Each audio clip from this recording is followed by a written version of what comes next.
Ju tani ku jeni, të cilët autor? Cilët janë autorët që lexoni?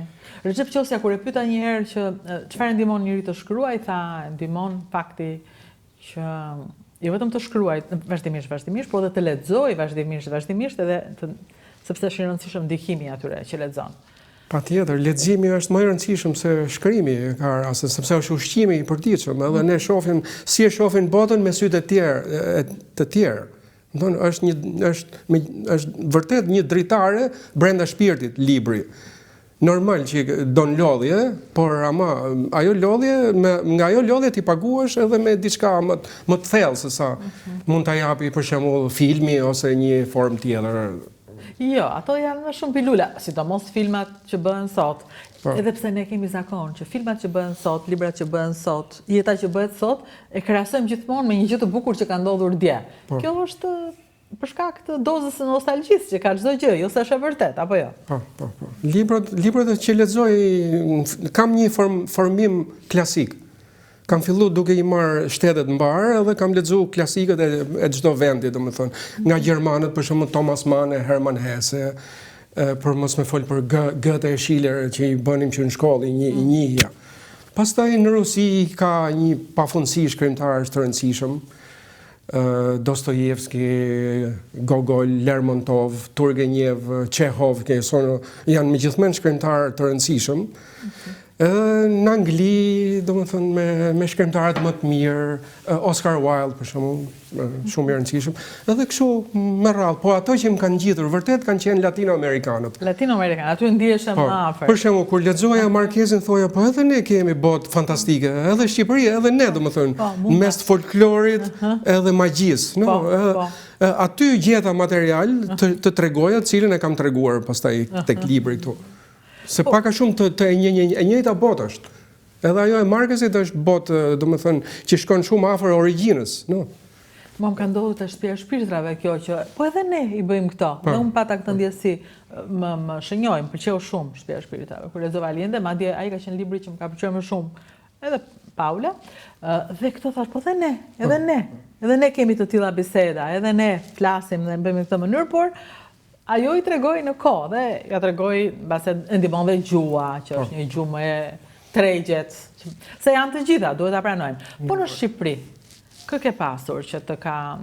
Unë kam shkruar italisht deri para Covidit, domethënë e kisha si bindje edhe shkruaja vetëm në gjuhën italiane. Pastaj me Covidin merrdi, si thosh, e bëra atë perkursin në gjuhën italiane dhe ju ktheva domethënë. Vinte italisht apo e kishe detyruar veten duhet shkruaj italisht? Vinte italisht, po pastaj ndolli që fillova duke reflektuar, ndoshta shqip mund të ndalin më bukur, se gjuha nënës është gjithmonë gjuha nënës. Por ndërkohë e kisha humbur shqipen. E kisha humbur, domethënë duke menduar gjithmonë gjuhën italiane, edhe kam bërë një punë të madhe për të më këmbur shqipen time letrare. Si punuat? Duke lexuar. Një mrekulli. Pra, çdo që mendon që nuk ka mundësi të flasë bukur shqip, po ja themi, lexo shqip. Duke lexuar gjithë ato librat që kisha, domethënë aty në shqip i lexova dhe ripërtëriva shqipen time dhe pastaj fillova duke shkruar vetëm shqip. Ku ka më shumë ushqim për të shqipen? Në cilat libra? Normal, Kadareja është gjithmonë është i larmishëm. Është interesant, e bën historinë interesante. Gjen gjithmonë diçka që të pëlqen. Nuk të lodh për shkakun. Kuteli më ka pëlqyer, domethënë. Po më tepër, pastaj kam lexuar edhe libra shqip të përkthyer, domethënë që kisha të përkthyer. Letërsitë huaj që i kisha shqip. Të një kohë tjetër. Po, të një kohë tjetër. Që përkthej mirë. Po. Se unë vazhdoj unë. Po tani ta themi kjo është e vërtet. Edhe pastaj nga gjithë kjo eksperiencë ri leximesh shqip doli Gjelat këndojnë ndryshe, cilën e nxorra me Onufrin. Edhe pastaj fillova duke marrë pjesë në për panajiret, pastaj doli po me Toenën Shia ëndrësh në Sirtar, Edhe ky është libri i tretë, domethënë që Po shumë prodhimtari me një fjalë mbas Covidit dhe mbas rikthimit të Shqipërisë. Po, unë kam edhe italisht, janë 20 libra aty, nga të cilët vetëm 7 kanë dalë, domethënë, po libra që është si puna verës mirë që e shkruan librin, e lën aty edhe duhet kalojnë disa vite. Edhe e rishikoj mas disa vitesh një material të vjetër. Po nuk keni këtë anë të dalit tani? Jo, nuk. E kam kaluar atë periudhë. E kam kaluar atë periudhë. Gazetarët se kalojnë dot, se gazetarët e duan tani me njerë ndodhi dhe kjo i ndihmon, kjo i bën keq, dhe prandaj gazetarët duhet ta lënë profesionin, po duhet të shkruajnë. Por ju jeni piktor dhe shkrimtar, dhe këto të dyja plotësojnë njëra tjetrën, nuk ka problem. Jo, unë e mbaj vetëm për shkrimtar, jo, nuk jam piktor, merrem me pikturë për nevoja ekonomike, familjare, po nuk e mbaj vetëm për piktor. Mirë, okej, se s'kam sa them më fal, se direkt për ta qartësuar çike edhe situatën. Unë jam shkrimtar që jetoj me pikturat e mia. Sepse me letërsi nuk jetohet. Nuk jetohet me letërsi. Tash nga këto miliona njerëz që shkruajnë, një sasi e vogël kanë fat edhe njohin dikënd edhe botojnë me Mondadorin. Po është më tepër, jam i bindur, është çështje njohjesh. Vërtet, kështu mendoni? Unë jam i bindur. Nuk është libri? Jo, sepse ka libra të mirë që libri i mirë me kalimin e kohës ai del akoma më tepër në evidencë. Me kalimin e viteve, po duhen shumë vite. Ndoshta autori nuk është akoma gjallë kur një vlerë e vërtet të dali, se koha e tregon. Koha dhe kritiku i mirë. E dini që ju e ngatroni akoma mende?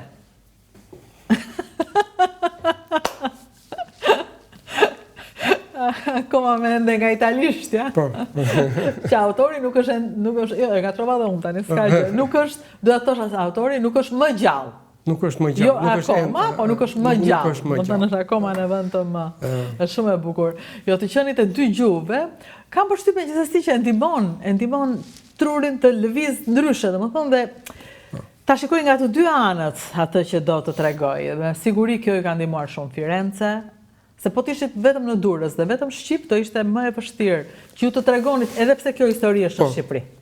Është interesant fakti që unë e kam parë historinë e familjes time në distancë kohore edhe distancë, domethënë nga një vend në një vend tjetër. Edhe vendi ishte i ndryshëm, domethënë u shkputa nga Durrësi edhe e kam shkruar në Firenze, domethënë. Pra, realisht parë në këtë mënyrë dhe pastaj parë që nga larg edhe parë në të gjitha drejtimet dhe prandaj vjen kaq e plot të këtë. Ju kishit një gjë për të që dikur në fillim e fshehet kur e shkruat dhe pastaj kur e bët herën e dytë ju duk normale ta tregonit. Po. Ka edhe detaje që ajo vjen si emancipimi i brendshëm i shkrimtarit. Bëhet më i ndërgjegjshëm edhe tregon dhe gjëra që në fillim isha i çik kështu, domethënë thuan, nuk ka pse thuan. Po që nuk ka pse thuan. Ndërsa tani janë pikërisht ato që mungonin. Megjithatë një pjesë e librit është domethënë është fantazi, janë situata verosimile i thonë italisht, domethënë që nuk kanë ndodhur, po mund të ndodhin në atë ambient familjar. Ose që ti shikon se normal që është. Po. Ju shikon, ato janë. Po. Domethënë shumica, pra personazhet janë të tut, njerëz të real, apo shtuar edhe personazhe dhe ngjarje të krijuara të tamam.